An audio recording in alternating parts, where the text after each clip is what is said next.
Assalamualaikum warahmatullahi wabarakatuh dan selamat siang. Jumpa kembali di pelajaran matematika hari ini. Mudah-mudahan semuanya dalam keadaan sehat dan tetap semangat.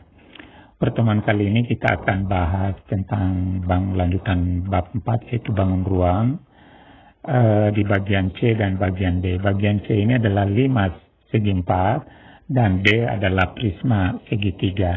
Kita mulai dari 5 segi 4. Dalam kehidupan sehari-hari, contoh daripada 5 segi 4 ini adalah piramida seperti ini. Dan kalau kita gambar dalam matematika adalah seperti ini.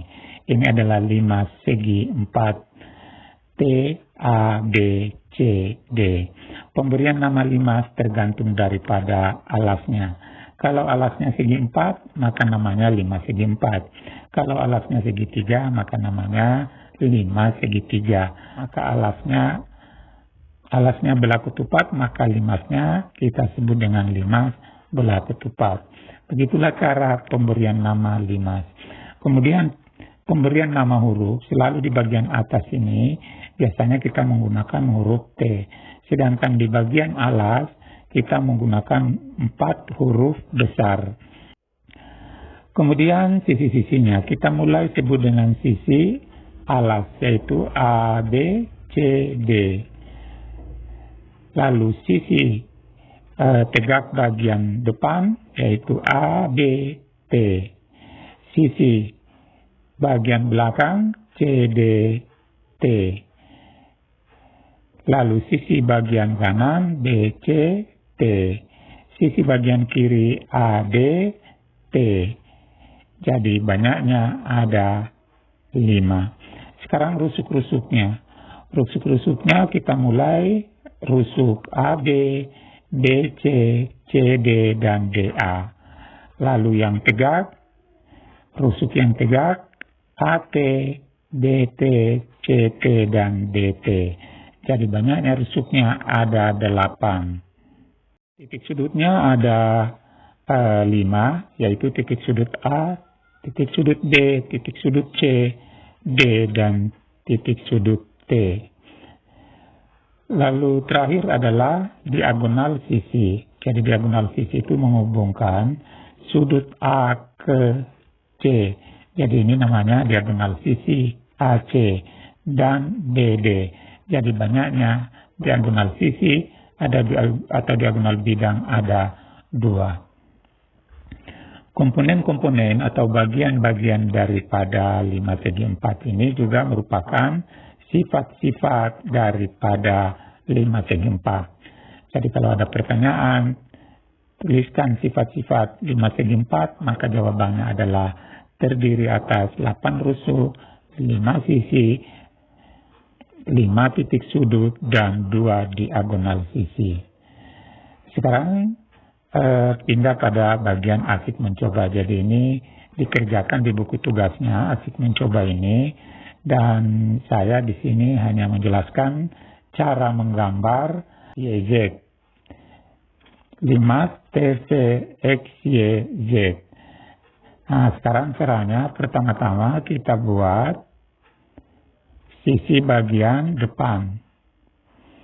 Lalu kita tarik garis ke belakang putus-putus dengan posisi yang sama juga di sini. Lalu kita hubungkan garis.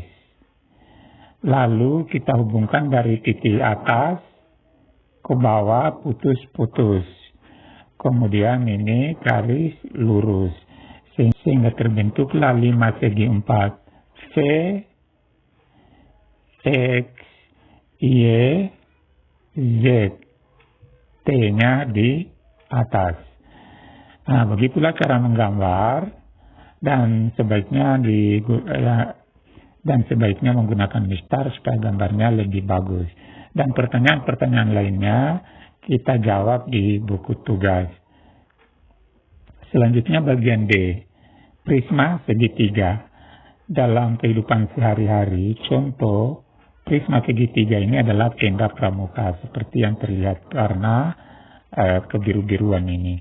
Dan kalau kita gambar dalam matematika, dalam posisi seperti ini adalah ini.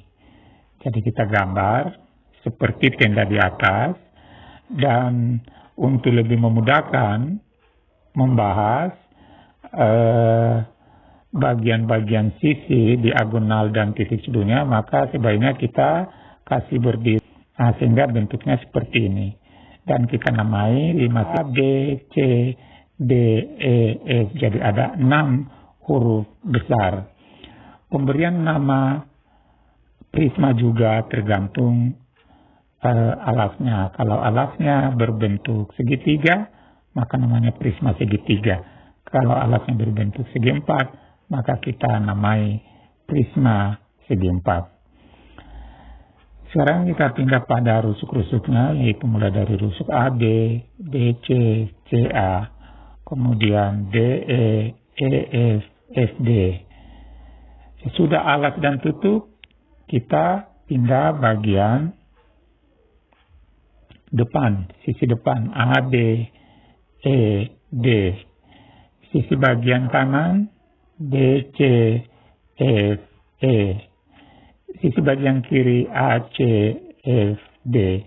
Jadi banyaknya ada 5, sedangkan rusuknya tadi ada 9. Titik sudut ada 6. Kita mulai dengan titik sudut A, B, C, D, E, dan F.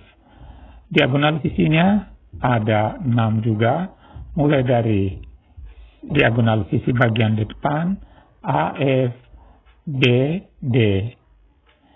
Lalu bagian sisi kanan B, F, E, C. Sisi bagian kiri A, F, C, D. Jadi banyaknya 6. Komponen-komponen atau bagian-bagian daripada prisma segitiga ini juga merupakan sifat-sifat yang dimiliki oleh prisma segitiga, yaitu memiliki 9 rusuk, 5 sisi, 6 titik sudut, dan 6 diagonal sisi atau diagonal bidang.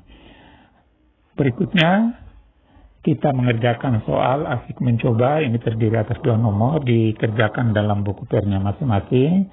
Namun sebelumnya, saya akan jelaskan cara menggambar prisma segitiga. Gambarnya, pertama-tama kita gambar sisi bagian depan. Sesudah itu, kita gambar sisi bagian atas. Jadi kita tarik garis gini, baru ke sini. Dengan posisi yang sama juga kita tarik ke sini. Kita tarik garis putus-putus, lalu kita hubungkan ke sini. Kemudian kita buat garis putus-putus di bagian belakang. Sesudah itu kita kasih nama, misalnya A, B, C, D, E, F. Jadi itulah pembahasan kita, mudah-mudahan bermanfaat. Wassalamualaikum warahmatullahi wabarakatuh.